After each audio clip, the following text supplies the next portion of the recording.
Good morning, students. We are going to do our poem, a short poem composed by Kabir. The title of the poem is It is Needless to Ask a Saint the Caste to Which He Belongs. यहाँ पे पूरा title नहीं आ रहा था, नहीं आ सकता था, तो इस कारण से I have written the half title. You can look for the full title in your syllabus. And the full title of the poem is, it is a very short poem, a very simple poem written in very simple words, but it has a very powerful message given to the Indian society. It is especially written in the context of Indian society, the problem which Indian society faces of the caste discrimination. जातिगत व्यवस्था जो हमारी है और जो जातिवाद का system जो हमारे देश में चल रहा है, जो बहुत ही गहरी जड़ें अपनी जमा चुका है हमारे देश के अंदर, तो उसके ऊपर ये जो कविता है छोटी सी, वो बहुत बड़ा प्रहार करती है. ठीक है, तो as you all can see from the image itself that it is based on the problem of caste discrimination which is prevalent in the Indian society. So first of all, about the poet. The poet of this poem is a very famous poet, a mystic, a saint, Sant Kabir Das ji, जो कि न सिर्फ कवि हैं बल्कि वो एक संत भी हैं. उन्होंने एक अपने अलग से पंथ की स्थापना की जिसको कि कबीर पंथ के नाम से जाना जाता है. Kabir Das was a 15th century Indian mystic poet and saint whose writings influenced Hinduism's भक्ति मूवमेंट. जो हिंदुज़म का भक्ति मूवमेंट चला, भक्तिवाद का भक्ति काल जो है, उस पे बहुत ज़्यादा कबीर दास जी का प्रभाव रहा.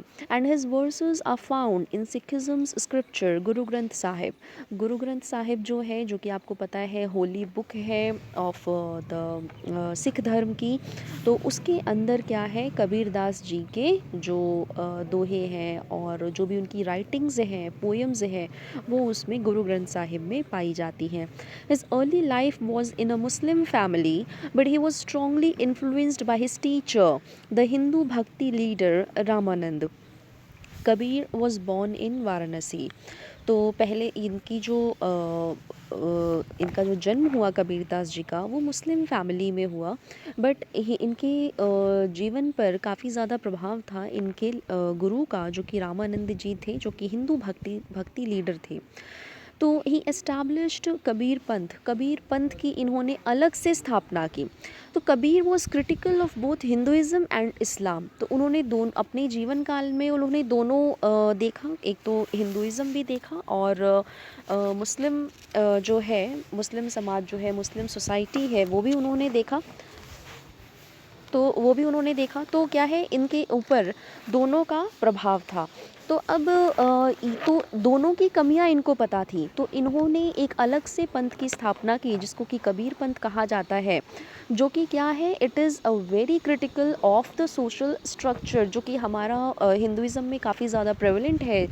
कास्टिज़म का जो प्रॉब्लम है, जातिवाद की जो समस्या है, उसके ऊपर बहुत ज़्यादा प्रहार करते हैं. उन्होंने हमेशा ये संदेश दिया कि भाई जाति की जो व्यवस्था है उसको दूर करो, जो जेंडर इनइक्वालिटी का जो सिस्टम है उसको भी दूर करो, और हम सब एक हैं. सारी जो जातियां हैं उनका एक ही मकसद है, जितने जो धर्म है उनका एक ही मकसद है, क्या है, ईश्वर की प्राप्ति. तो ये जो कविता है उसके माध्यम से भी ये क्या करते हैं, यही संदेश देना चाहते हैं. So now moving on to text, he says, it is needless to ask of a saint the caste to which he belongs. The first line itself is the title of the poem. Title भी वही है और पहली line भी वही है कविता की. तो he says, पहले ही अपना जो first line itself, he just says that what he wants to remove the this caste division system from the Indian society. तो ये बोलते हैं कि भाई जात न पूछो साधु की, कि ये बिल्कुल ही बेतु की बात है, इसकी कोई आवश्यकता नहीं है ये पूछने की भी कि भाई जो संत है, जो साधु है, जो महात्मा है, उसकी क्या जात है, वो किस जात का है, क्योंकि उसकी जाति इम्पॉर्टेंट नहीं है. What is important is that what he conveys, वो मैसेज क्या देते हैं समाज में, वो क्या कहना चाहते हैं, उसको फॉलो करना ज़्यादा ज़रूरी है. उसकी जाति धर्म से कोई मतलब नहीं है. देन ही आगे कविता में बढ़ते हुए वो अलग अलग जातियों की बात करेंगे, जो अलग अलग लोग जैसे जाति के हिसाब से जो कर्म करते हैं। जो कास्ट का डिवीज़न क्यों था, it was based on the work, कि भाई जो जैसा जाति वैसा उसका काम, तो उसके अनुसार वैसा एग्जाम्पल देके फिर ये कहेंगे कि इसकी कोई आवश्यकता नहीं है। तो in he says for the priest, the warrior, the tradesman and all the 36 caste alike are seeking for God, कि भाई जितनी जो 36 कौमें बनाई हुई हैं, जितनी जो 36 जातियाँ बनाई हुई हैं, चाहे वो ब्राह्मण हो, प्रीस्ट हो, वॉरियर हो, क्षत्रिय जाति हो, जो ट्रेड्समैन है, जो बनिया समाज हो गया, या जिसको हम वैश्य समाज कहते हैं, जिनका कि काम है भाई बाज़ार को चलाना, है ना, और ख़रीदारी वगैरह ये सारे काम देखते हैं जो ट्रेडर्स हैं। कि और भी जो जितनी कौमें हैं, 36 जो जातियां हैं, उन सब का मेन मकसद क्या है, सब भगवान की प्राप्ति, सब अंत में कहाँ मिलना चाहते हैं भाई, मोक्ष पाना चाहते हैं, अंत में ईश्वर को पाना चाहते हैं। तो सबका मेन मकसद यही है। तो जब एक ही रास्ते पे आपको चलना है, क्योंकि आपका जो डेस्टिनेशन है वो एक है, आप एक ही चीज़ चाहते हो, तो आपको उसी रास्ते से गुजरना है। तो फिर किस तरह का डिवीज़न, किस बात का डिवीज़न, किस बात की ऊंच नीच। Okay, so it is but folly, folly means mistake, गलती, कि ये बहुत बड़ी गलती है। It is but folly to ask what the caste of a saint may be, कि भाई साधु की जात को पूछना ये बहुत बड़ी गलती है। The barber has sought God, कि जो नाई है, बार्बर है, उसने भी भगवान को प्राप्त किया है। द वॉशर वुमेन, जो कि धोबी है। अब जिन जातियों को नीचे समझा जाता था, नीचे जो कास्ट का जो स्ट्रक्चर है उसमें नीचे रखा जाता था, वो उनका जवाब देते हुए, उनका एग्जाम्पल देते हुए, he is saying to his readers, उनका एग्जाम्पल देते हुए कह रहे हैं कि भाई इन लोगों ने भी तो भगवान को प्राप्त किया है, इनका भी मेन जीवन का मकसद क्या है, भगवान की प्राप्ति। तो फिर किस बात का डिवीज़न और किस बात से मतलब ये नीचे हुए। The barber has sought God, the washer women and the carpenter, इन सब ने भगवान को प्राप्त किया। Even Raidas was a seeker after God, Raidas ji, जिनको वो भी पोइटिक थे, बहुत बड़े मिस्टिक पोइट रहे हैं, हिंदू इंडियन मिस्टिक पोइट रहे हैं, एंड बहुत बड़े संत भी हैं। अलग से उन्होंने पंथ की भी स्थापना की, सोशल रिफॉर्मर हैं वो भी जाति व्यवस्था के खिलाफ थे।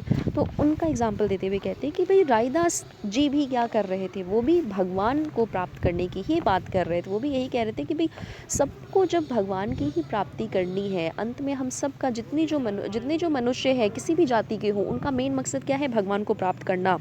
तो फिर जाति व्यवस्था को ख़त्म करो।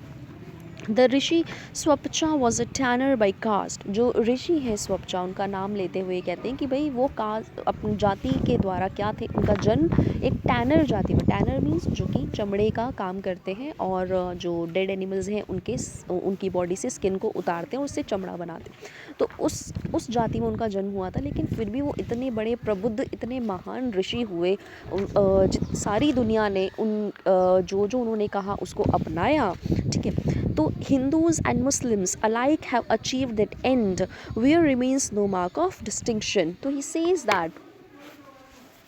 that कि हिंदू, और चाहे हिंदू जाति हो, हिंदू धर्म के लोग हो या मुस्लिम धर्म के लोग हो, उन्होंने सबने मिलके, alike means without any division, की सबने इकट्ठे क्या है, सब किसी भी धर्म के आप हो, आपका मेन जीवन का मकसद क्या है भाई, भगवान को प्राप्त करना। And, achieve that and, and here means goal, ambition, भाई क्या है जीवन का उद्देश्य, क्या है, अंत में भगवान की प्राप्ति। सब मोक्ष चाहते हैं, इस जीवन से मुक्ति चाहते हैं, भाई स्वर्ग में जाना चाहते हैं। ठीक है, वो भी क्या है, जन्नत में जाना चाहते हैं। तो फिर किस बात का डिवीजन, किस बात की कास्ट की आप बात करते हो। Where remains no mark of distinction, और जो जहाँ पे जो वो आपका एम है, जब आप भगवान के पास जाना चाहते हो, आपका जीवन का मकसद ये है, स्वर्ग में जाना चाहते हो, वहाँ पे कोई जाति का डिवीज़न नहीं है, वहाँ पे भगवान कोई ऊंच नीच भेदभाव ये सब नहीं करते हैं। तो फिर हम लोग क्यों धरती पर इस तरह का भेदभाव किए बैठे हैं। तो this was the main theme of this poem, where he wants this caste system to be remove from the Indian society and he is totally against it. So this poem is a very staunching attack on the prevalent caste structure of the Indian society.